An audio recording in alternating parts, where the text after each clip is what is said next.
Hai. Halo guys, assalamualaikum warahmatullahi wabarakatuh. Salam sejahtera, Om Swastiastu, Namo Buddhaya buat kalian semua para sahabat rumput.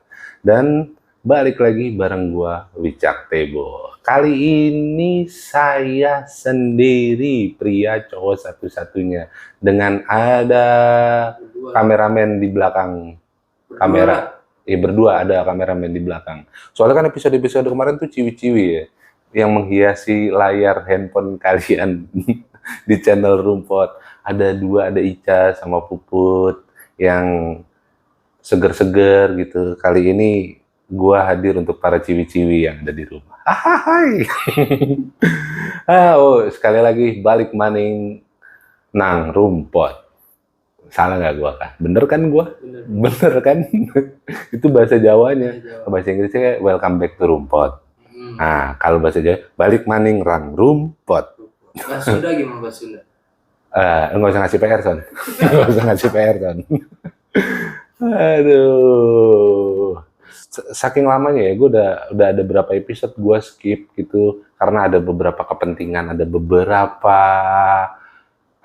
kegiatan lah yang nggak bisa gue singkirkan gitu. Jadi mohon maaf sekali untuk para sahabat Rumput, dari hati yang terdalam saya baru bisa muncul lagi. Padahal nggak penting juga ya. Dia lagi katanya. Tapi kali ini kenapa gue muncul di episode ini? Karena gue akan membahas sesuatu yang sangat-sangat gue sukai, dan itu tuh sangat-sangat apa ya? Bisa dibilang menarik banget sih buat dibahas gitu. Karena hampir ya para konten creator hampir jarang kali ya untuk ngebahas tentang tema kita yang satu ini gitu. Sebenarnya sih tadi gue ngajak ada kameramen di belakang buat in frame gitu sekali-kali biar nggak suaranya doang gitu. Ya Son? Udah tahu. Oh, udah tahu. Tapi udah lama banget itu. Nah, itu episode awal lah, kalau ada yang nonton di Rumput nih di awal nih ada kameramen. Nah, itu bocorannya. Tapi ya mungkin bisa dihapus kali ya biar misterius Son. Biar kayak ini Yanti. Kayak Sony. Nah, ini gue punya informasi pastinya ya buat para sahabat Rumput di rumah tentang sebuah legenda. Wah, serem nggak tuh? Keren nggak tuh? Legenda. Karena Indonesia itu tidak lepas dari yang namanya sebuah kisah legenda, mitos gitu. Banyak banget kisah-kisah mitos, kisah-kisah legenda yang dipunyain sama Indonesia. Dari termasuk kayak Malin Kundang gitu, itu kan termasuk legenda. Terus ada apalagi kisah Roro Jonggrang, itu termasuk legenda gitu. Legenda itu sebuah apa ya? Sebuah cerita, sebuah literasi yang dibuat kemudian disebarluaskan tanpa sebenarnya benar atau tidaknya sebuah faktanya tentang legenda tersebut gitu. Tapi legenda tersebut menarik untuk diceritakan karena mengandung unsur-unsur ya kalau kita bahasa sekarangnya itu bisa dibilang unsur-unsur fiktifnya gitu. Fiktifnya bukan berarti bohong ya. Fiktifnya itu kayak sebuah fantasi aja kalau bagi kita gitu.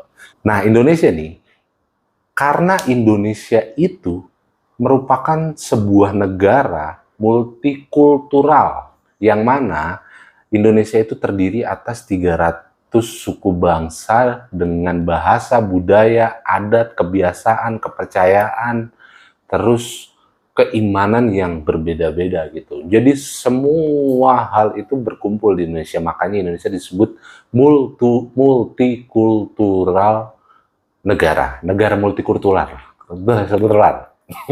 Ribet gua ngomong multikultural, kan multikultural. Ini bisa nggak usah diulang-ulang kan nih?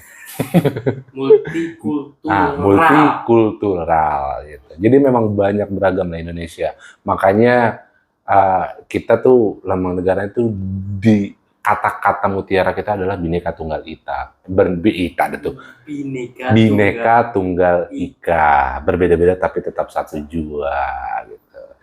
Nah, ini tuh tentang multikultural ini susah ya, gue nggak usah gue ulang lagi lah bahasa itu.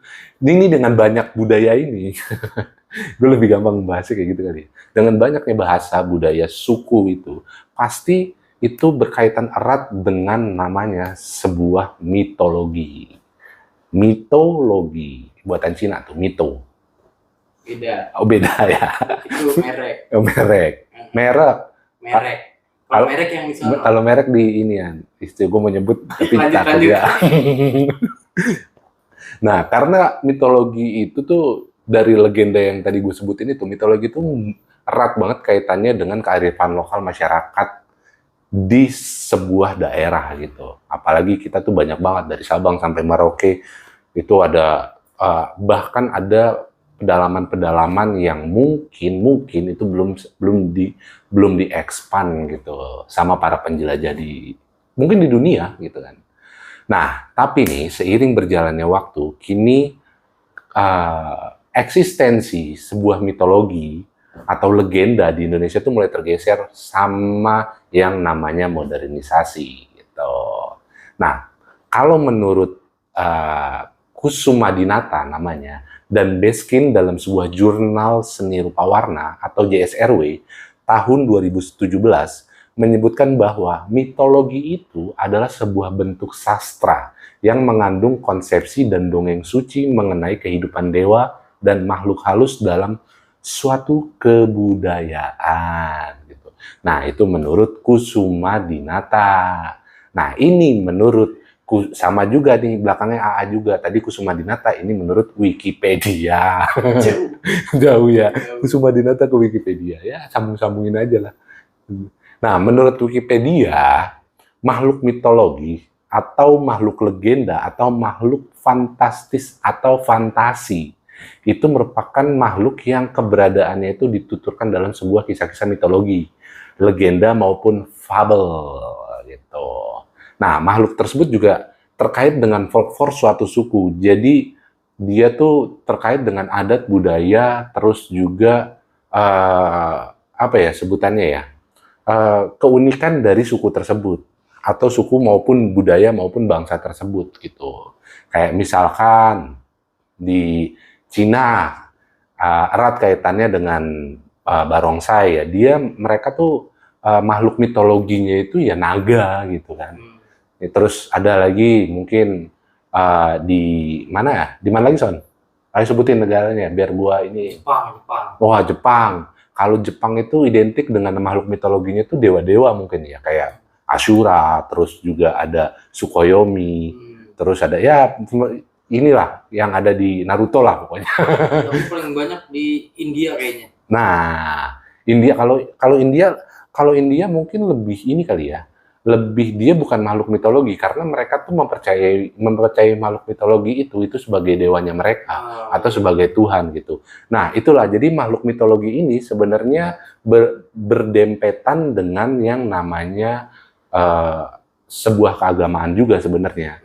Karena kepercayaan terlalu tinggi terhadap makhluk mitologi itu tuh bisa menjadi sebuah kepercayaan baru gitu. Nah, dan di Indonesia, pastinya di Indonesia itu punya banyak banget cerita tentang mythical creatures atau makhluk mitologi bahasa Indonesianya. Aduh, cuma ditulis bahasa Inggris dan bahasa Indonesia doang. Siapa sih penulis ini? Nah, malam ini nih kita akan membahas dan kita sudah merangkum buat kalian para sahabat rumput makhluk-makhluk mitologi yang ada di Indonesia. Hahaha. Nah, gue punya satu makhluk mitologi yang sebenarnya ini gue idola banget sih, dan akhirnya tuh dipakai oleh lambang negara kita gitu. Namanya Garuda.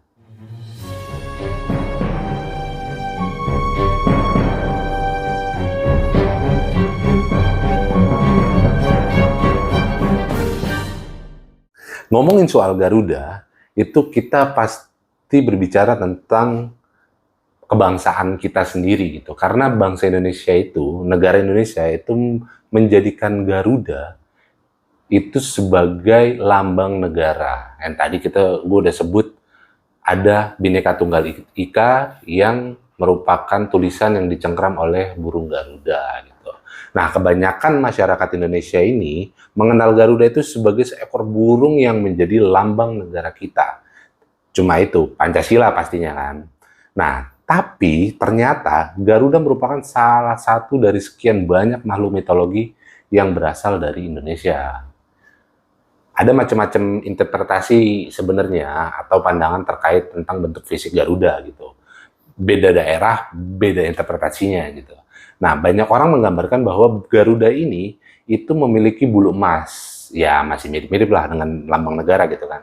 Berwajah putih dan bersayap merah gitu. Ada emas, ada putih, ada merah.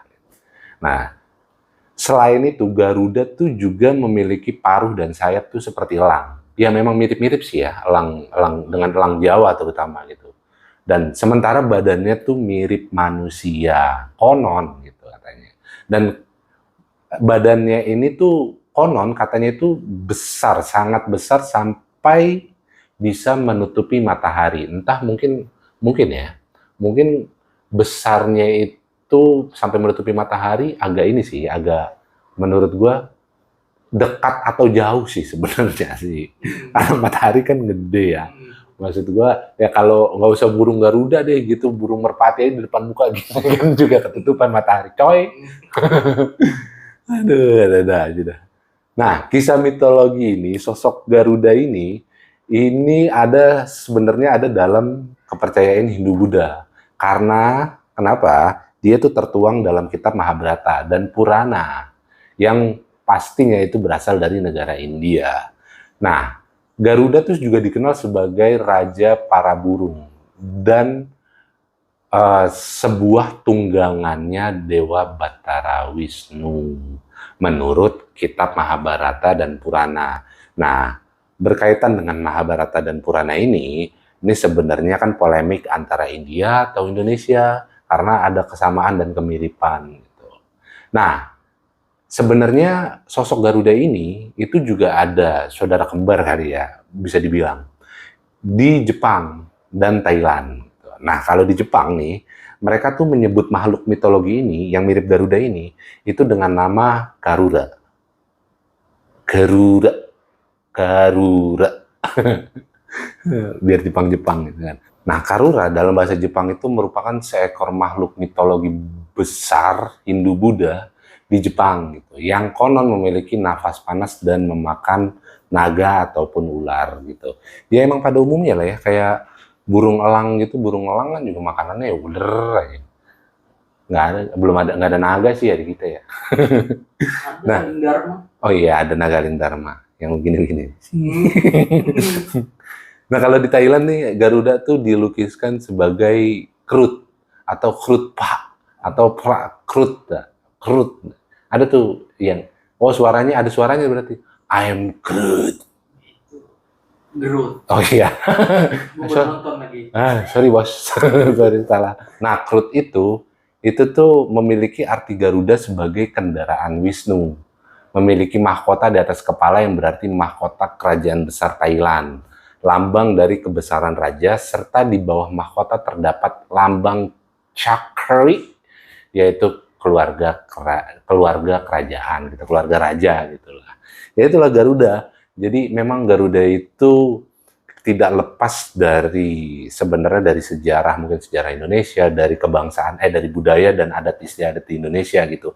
Karena Garuda itu dipakai oleh lambang negara kita gitu. Dan akhirnya sekarang ini Garuda itu di Indonesia itu bukan lagi diinterpretasikan sebagai sebuah makhluk mitologi, tapi sebagai sebuah lambang negara gitu. Sampai akhirnya kita ya bisa dibilang sangat menghormati lambang Garuda itu sebagai negara kita. Apalagi kan Garuda itu identik dengan bola ya. Iya kan?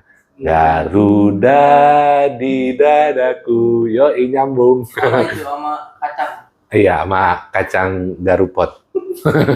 Itu astagfirullahaladzim. Gue bilang aja, ntar maaf editor anjingnya tadi di titit ya. Dari Garuda kita beralih ke mangsanya Garuda. Tadi ada Garuda, ini mangsanya Garuda. Namanya Naga Basuki atau Besuki.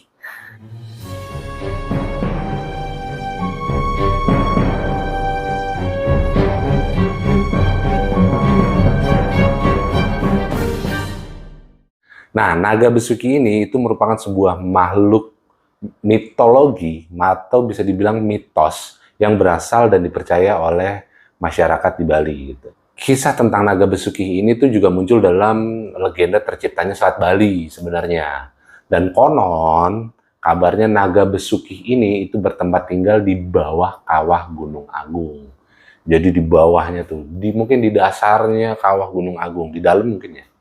Nah, sebenarnya ada satu kisah yang sebenarnya yang cukup terkenal gitu tentang Naga Besuki ini.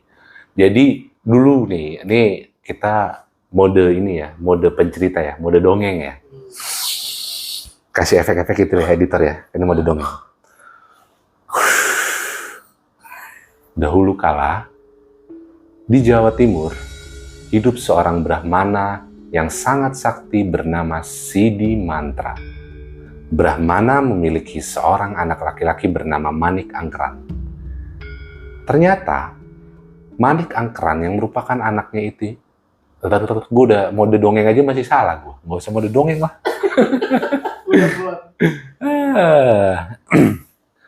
Jadi balik lagi lah ya, ada sebuah kisah tentang Naga Besaki yang sebenarnya terkenal gitu kan. Dan ada beberapa literasi yang menceritakan tentang Naga Besaki ini. Tentang terciptanya Selat Jawa gitu, Selat Bali, Selat Jawa, Selat Bali gitu. Jadi dahulu kala tuh di Jawa Timur itu ada seorang Brahmana atau seorang sepuh atau tokoh atau ulama mungkin bahasa kitanya gitu. Nah, Brahmana ini, si Sidi Mantra ini memiliki seorang anak itu bernama Manik Angkran. Dan ternyata usut punya usut, anaknya ini, si Manik Angkran, itu suka bermain slot. Suka bermain judi maksudnya. Bukan lucu ya gue ya, suka main slot. Nah, karena kegemarannya main si judi ini, itu membuat Manik Angkran itu dikejar-kejar penagih hutang. Jadi karena kalah judi, debt collector gitu. Ya mirip-mirip lah sama zaman sekarang. Iya. Nah, si Dimantra ini pun kasihan gitu. Si bapaknya ini kasihan, Brahmana ini kasihan. Dia melihat si putranya dikejar-kejar debt collector tadi gitu. Nah, akhirnya si Dimantra ini pun mencoba untuk bertapa naik gitu ke Gunung Agung untuk meminta bantuan kepada yang namanya Naga Besaki atau Besuki gitu. Dan ia memukul-mukul genta namanya. Genta tuh kayak apa ya, kayak gembang pang gitulah pokoknya. Kayaknya loh ya, kalau salah ya maaf gitu. Nggak usah, gue tahu arah lu kemana Son. Gerhana kan. Anak 90-an dasar. Jadi dia tuh si di mantra ini, si Brahmana ini tuh dia mukul-mukul genta yang dibawanya nih sambil baca-baca mantra gitu, hingga sang naga itu keluar dari sarangnya, yang merupakan sarangnya itu adalah di bawah atau di dasar Gunung Agung. Singkat cerita, karena kasihan dengan si Dimantra, akhirnya Naga Besaki keluar dan bersedia membantu si Dimantra dengan memberikan emas dan berlian dari sisik-sisik yang ada di ekornya. Tapi dengan syarat, si Dimantra harus menasehati anaknya agar berhenti main slot. Dia harus berhenti bersekutu dengan Zeus. Pokoknya si Manik ini dia harus berhenti judi lah intinya. Tapi sayangnya nasihat itu tidak didengarkan sama Manik Angkran. Setelah akhirnya utang-utang yang dilunasi oleh si Dimantra yang dibantu oleh Naga Besaki tadi, si Manik Angkran ini malah judi lagi, judi maning, benar kata Roma ya. Nah, akhirnya ya sudah pasti dong, cerita ini sudah pasti tertebak kan. Orang di mana-mana pasti dia berjudi, akhirnya kalah lagi. Nah, itulah yang terjadi sama Manik Angkeran. Dia kalah lagi dan dia kembali meminta bantuan kepada ayahnya itu, si Sidi Mantra. Tapi karena kecewa sang ayah itu menolak permintaan anaknya nih. Karena kesal si Manik Angkeran itu akhirnya dia nekat mencuri genta ayahnya dan pergi ke Gunung Agung karena Manik Angkeran itu tahu cerita tentang naga besaki yang diceritakan oleh ayahnya gitu. Nah, sesampainya di Gunung Agung nih, si Manik Angkeran itu langsung memukul-mukul genta yang dicuri dari ayahnya itu sampai sang naga keluar gitu. Nah, naga besaki langsung mengenali Manik Angkeran pun marah gitu karena dia tahu si Manik Angkeran itu mencuri genta ayahnya. Jadi ya mungkin dia, lo kok bisa ada di lu sih gentanya gitu. Jadi dia marah lah sama si Manik Angkeran. Tapi lagi nih, si naga besaki ini luluh sama ceritanya si Manik Angkeran gitu. Jadi diceritainnya mungkin ceritanya agak-agak ini kali ya, agak-agak melo gitu, biasalah kalau orang mau pinjem duit kan agak disedih-sedihin ya gitu. Tapi pernah aku Ceritanya dengar ceritanya di itu emang ada apa? teaternya di Bali tuh. Teaternya di Bali. Itu sering ada tuh. Iya. Ya pokoknya orang kalau mau minta bantuan tuh sedih aja mukanya. Gitu ya gitu. Nah, akhirnya pokoknya si naga besaki itu luluh lah dengar ceritanya si Manik Angkeran. Dan karena si naga besaki ini masih mandang persahabatan dengan ayahnya nih, si Sidi Mantra ini, akhirnya naga besaki bersedialah untuk membantu Manik Angkeran untuk kedua kalinya. Nah, naga besaki itu kembali ke sarangnya untuk mengambil emas dan intan yang merupakan sisik dari ekornya itu untuk diberikan kepada si Manik Angkeran gitu. Saat berbalik ke sarang, Manik Angkeran itu melihat bagian ekor naga besaki yang dipenuhi emas dan berlian. Jadi niatnya nih naga besaki itu ngambil yang mungkin sisik-sisik yang rontok kali ya di sarangnya itu. Dan si Manik Angkeran ini ngeliat ekornya ada emas dan berlian yang masih nempel. Dia tergiur dan langsung memotong ekor naga besaki dan segera melarikan diri. Itu. Jadi mungkin mau diambilin yang sisa-sisaan, yang rontok-rontokan, tapi ya saking ininya kan, saking ya mungkin namanya orang kepepet ya. Akhirnya sikat juga lah ekornya gitu. Diambil lah, mungkin tergiur lah. Nah, naga besaki yang kesakitan dan akhirnya marah, dia pun mengejar Manik Angkeran. Naga besaki pun kemudian menyemburkan api ke arah Manik Angkeran yang sedang melarikan diri.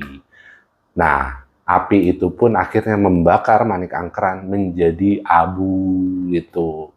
Jadi udah gosong lah ibaratnya. Nah, Sidi Mantra sadar nih dia anaknya hilang.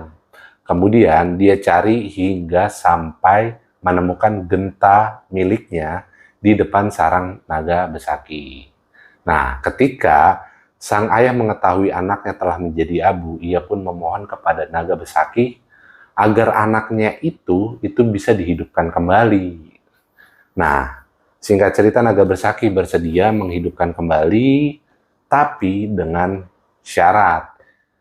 Sidi Mantra harus bisa menyambungkan ekor dari naga besaki yang telah terputus tadi gitu. Nah, Sidi Mantra pun juga akhirnya menyanggupi syarat tersebut dengan kesaktiannya, ya karena memang dia Brahmana, dengan kesaktiannya itu akhirnya dia berhasil menyambungkan ekor si naga besaki. Dan naga besaki pun akhirnya menghidupkan kembali si Manik Angkeran.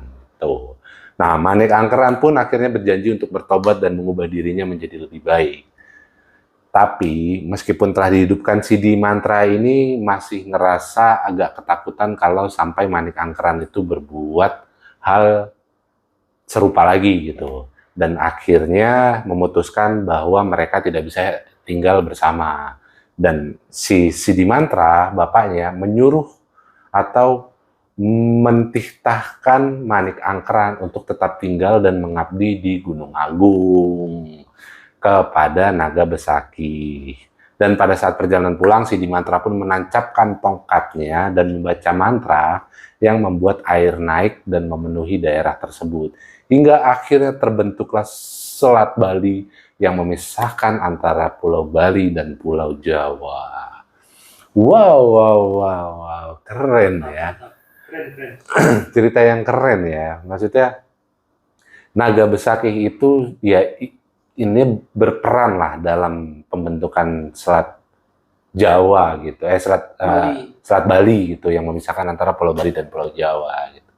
Ya memang slot itu tuh itu iya slot lagi ya, apalagi sekarang itu udah jadi hal yang umum gitu. Slot lagi udah kebayar utangnya, slot lagi ya elah emang ini gara-gara Zeus ya. Pokoknya kalian-kalian nih jangan bersekutu lah sama Zeus. Nah, yang ketiga itu kita punya informasi tentang sebuah manusia, bukan manusia jadian, setengah manusia setengah hewan. Namanya Cindaku.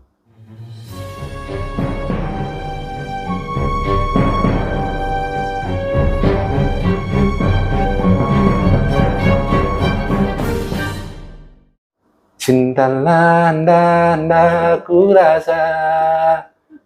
Cinda itu. Cindai dong. Cindaku. Kamu menyebut tapi udah males. Iya. Sukses lo agak support sedikit bisa nggak, Son? Kameramen tolong. Cindaku Tensei. Tolong bantuin apa? Lu males banget nyautin gua lu kayaknya. Nah, Cindaku ini adalah sebuah atau seekor atau seonggok makhluk mitologi yang hampir serupa dengan werewolf. Makanya tadi gue bilang setengah manusia, setengah hewan. Cindaku itu digambarkan sebagai makhluk perwujudan dari manusia harimau. Di mana sosok mereka adalah seseorang manusia yang dapat melakukan perubahan wujud menjadi bentuk setengah harimau.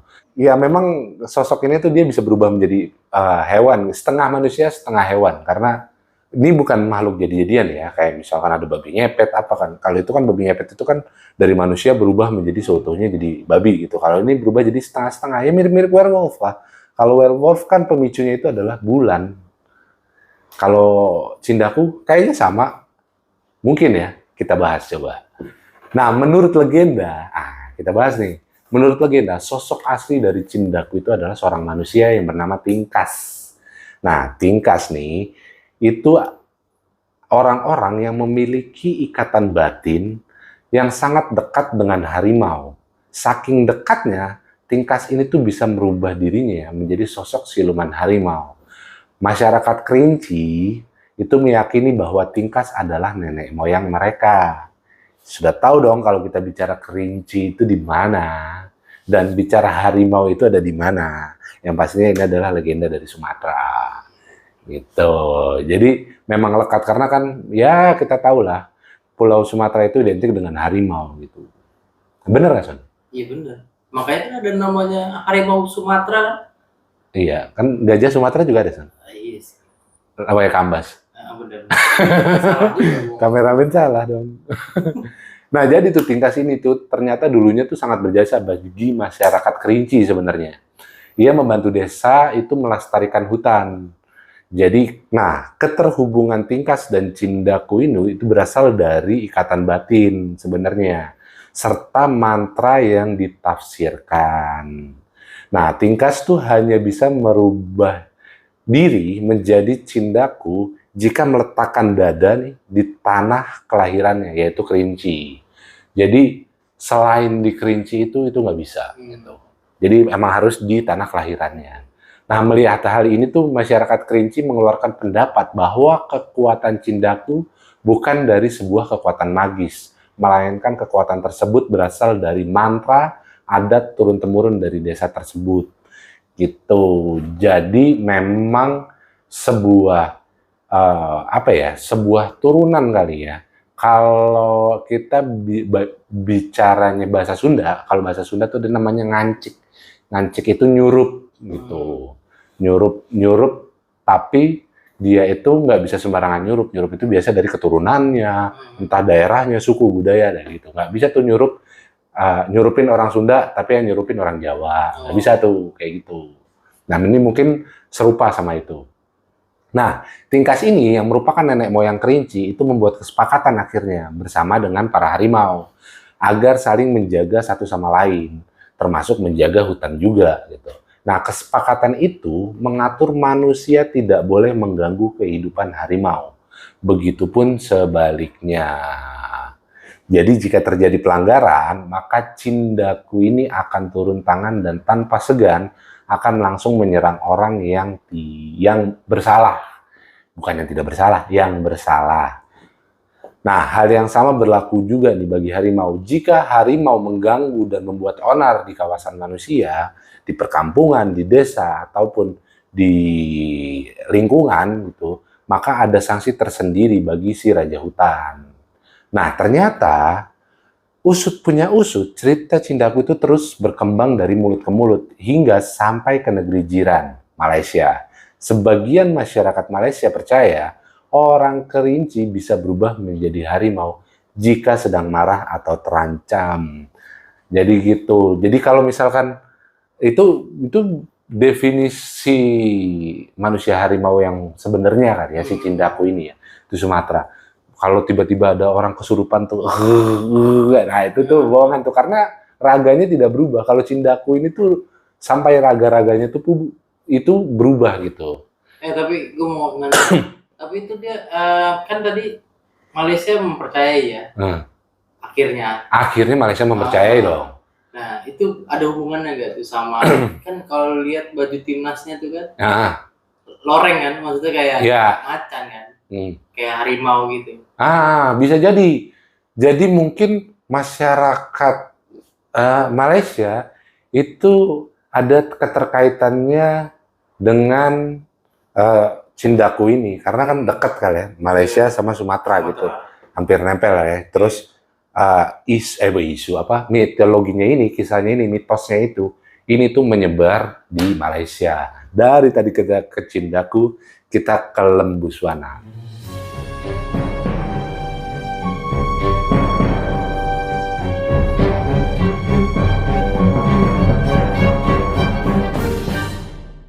Lembuswana ini merupakan hewan. Tadi ada dari manusia setengah hewan, yang ini ke hewan. Nah, hewan ini itu telah menjadi sebuah lambang kerajaan tertua di Indonesia, yaitu Kerajaan Kutai, hingga Kesultanan Kutai Kertanegara. Gitu. Nah, Lembuswana ini itu menjadi hewan dalam mitologi rakyat Kutai yang disucikan karena merupakan tunggangan Mula Warman. Tahu dong Raja Mula Warman? Tahu nggak, Son? Tahu. IPS ya kan. Oh iya, kita anak-anak IPS, kita tahu semuanya. Yang merupakan saat itu Mula Warman itu yang menjadi raja dan bertahta sebagai Raja Kutai sekitar 1.500 tahun silam. Karena memang Kutai Kertanegara itu merupakan kerajaan pertama lah di Indonesia gitu. Nah, Lembuswana ini tunggangannya si raja ini. Nah, Lembuswana atau dikenal juga dengan nama Paksi Liman Jongo Yokso. Kita ulang lagi, Paksi Liman Jongo Yokso. Sekali lagi, Paksi Liman Jongo Yokso. Nah, ini ternyata tubuhnya merupakan gabungan dari beberapa macam hewan nih. Dari berbadan lembu itu sapi atau kerbau, terus kepalanya singa, terus memiliki belalai kayak gajah, terus bersayap juga nih, kayak burung Garuda, bersisik seperti naga, bertanduk seperti sapi, berekor panjang seperti singa, bertelinga seperti rusa, berjenggot seperti kambing, dan bertaji seperti ayam. Banyak loh, jogres tuh binatang-binatang. Kode Digimon nih. Ya, dia terlalu banyak ya hewannya ya. Ya mungkin itu hewan-hewan yang ini kali ya, yang merepresentasikan tentang Indonesia saat zaman dulu kali, dulu belum Indonesia. Nusantara aja belum disebut Nusantara dulu gitu. Jadi hewan-hewan endemik lah bisa dibilang. Terus disatukan dalam sebuah mitologi, yaitu lembu swana tadi gitu. Nah, falsafah yang mengiringi kisah lembu swana ini adalah Paksi Liman Ganggayaksa, yang dimana artinya ini itu seyogyanya seorang memiliki sifat-sifat mulia pengayom rakyat. Gitu. Hewan mitologi ini diyakini punya kekuatan super dan bisa hidup di darat, air, dan udara. Mahkota di kepalanya itu melambangkan kekuasaan atau raja. Sedangkan nih, belalainya menggambarkan Dewa Ganesha yang merupakan dewa kecerdasan.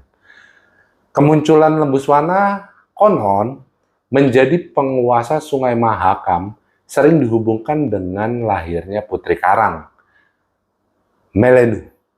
Putri Karang, Melenu. Tuh. Yang muncul bersama dengan satwa ini dari dasar Sungai Mahakam sebenarnya. Nah, kelak di kemudian hari sang putri pun menikah dengan raja bernama Raja Aji Batara Agung Dewa Sakti. Nah, dari sang putri inilah kemudian dilahirkan penerus dinasti raja-raja Kutai Kartanegara. Nah, patung lembu swana yang telah menjadi ikon di Kutai Kartanegara ini bisa dilihat di dua lokasi saat ini. Pertama, di halaman depan Museum Mula Warman, Tenggarong, Kutai Kartanegara, Kalimantan Timur, dan yang kedua, patung lembu swana raksasa juga terdapat di Pulau Kumala, sebuah destinasi wisata di tengah Sungai Mahakam. Seru ya, maksudnya lembu swana ini merupakan representasi dari pengayom rakyat gitu.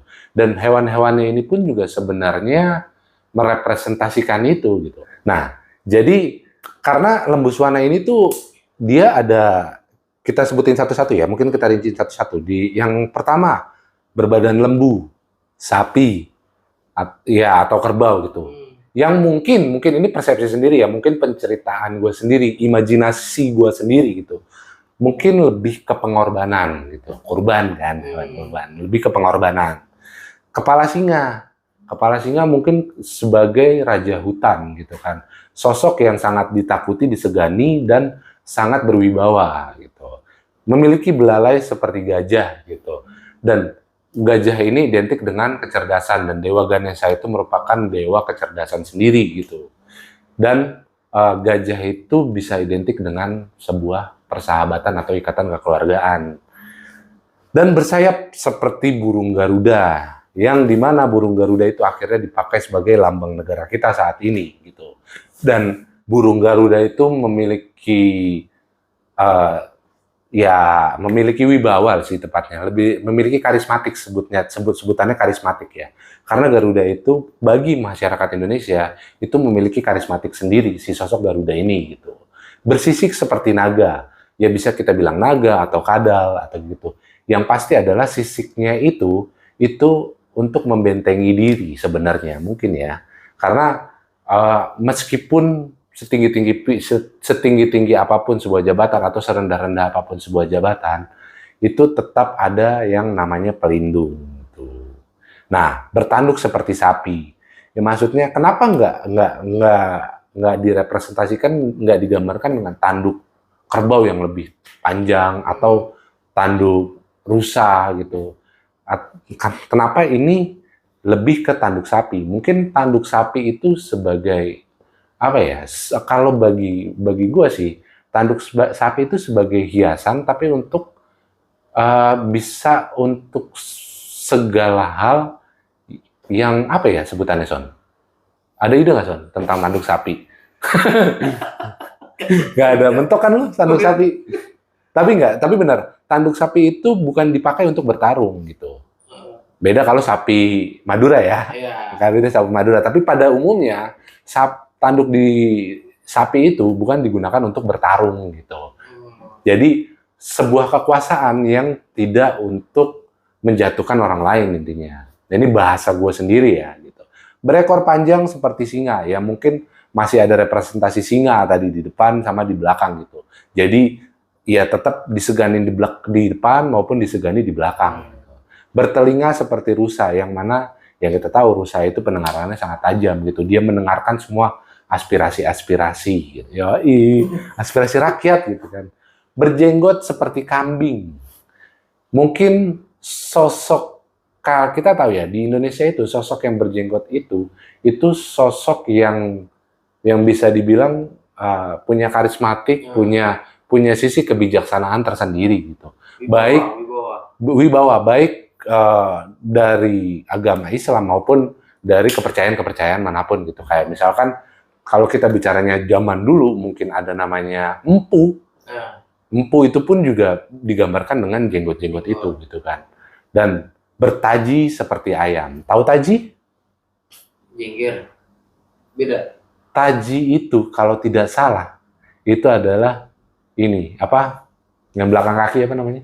Oh iya tahu, yang belakang kakinya ayam itu kan? Iya, itu apa namanya? Apa sih namanya? Ya itulah pokoknya di belakang kakinya ayam. Yang biasa buat cabung ayam. Iya. Ya itu. Kalau nggak salah lo ya, gue lupa jengger apa itu, kalau begitu. Tapi yang pasti seperti ayam, ya konsumsi masyarakat dong pada umumnya. Ini kita bukan tajinya tapi ayamnya. Konsumsi masyarakat pada umumnya. Jadi bisa dinikmati dari kalangan manapun gitu. Ya itu mungkin pemikiran gue yang terlalu dalam tentang si lembu suwana ini gitu.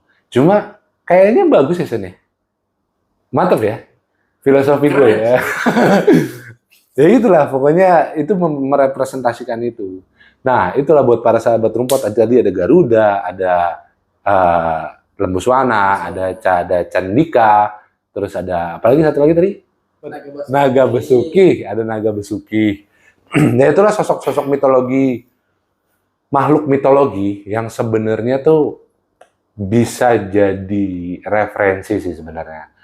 Referensi dalam arti sosok mereka tuh bisa jadi cerminan untuk diri kita sendiri.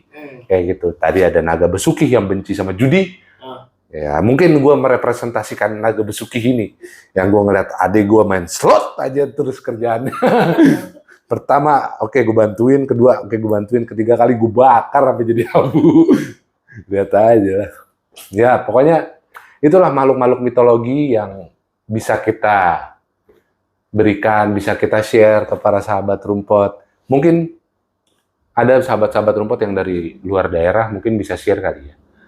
Makhluk-makhluk mitologi yang ada di daerah kalian, yang bisa kalian share, bisa kalian ceritakan, mungkin bisa gua angkat, mungkin bisa gua ceritakan secara detail. Ya pokoknya dari makhluk-makhluk mitologi itu bisa menjadi cerminan lah buat kita sendiri gitu kan. Terutama apalagi mitologi yang tadi gue ceritain itu kan merupakan mitologi Indonesia kali ya. Yang dimana pastinya cerita-cerita ini, legenda-legenda itu merepresentasikan dari masyarakat maupun warga Indonesia sendiri. Kayak gitu. Ya pokoknya buat para sahabat rumput tetap stay tune di rumput. Gue bakal kasih informasi-informasi yang pastinya membuat kalian betah di layar HP kalian, di layar laptop kalian, di layar kaca kalian. Terus juga gue punya ini sih, gue punya permintaan sama kalian. Kalau buat para sahabat rumput, kalian bisa untuk episode, ya mungkin di komen di bawah ini kali ya. Gue persilahkan kalian untuk tantang gue untuk membahas apa yang harus gue bahas gitu. Oh, challenge. Kalian boleh challenge gue apapun ya, mau politik, mau apa, tapi semua tetap dalam rules-nya. Yang maksud tadi rules gue adalah masih tentang mitos, mitologi, horor, true crime, dan tentang sebuah legenda. Gitu. Legenda politik banyak, legenda politik. Yuk, komen yuk. Yo, pokoknya komen di bawah kalian. Di bawah gua di sini kan ada di bawah gua nih layarnya nih. Bayar gua semana sih segini. Pokoknya sekali lagi terima kasih buat para sahabat rumput. Ya oke, gua Wicak Tebo pamit undur diri. Jangan lupa buat kalian subscribe, like, comment, share ke tetangga, ibu, emak. Kalian nontonnya ada di samping kalian langsung sharing. Ini bagus nih, keren nih. Terus dari situ terus nyebar lagi. Itulah yang membuat kami sukses, yang membuat kami semangat untuk bisa memberikan konten-konten yang menarik buat kalian. Bisa yuk. Bisa yuk bang. Tit. Jangan cuma nonton aja kalian. Ayo dong share, subscribe. Pokoknya kita sampai 10M. Biar dapat 10M tuh apa? Golden ya? 10M apa tuh? Itu udah apa ya? 10M tuh apa? Custom ya? Gold, udah custom ya? Custom ya?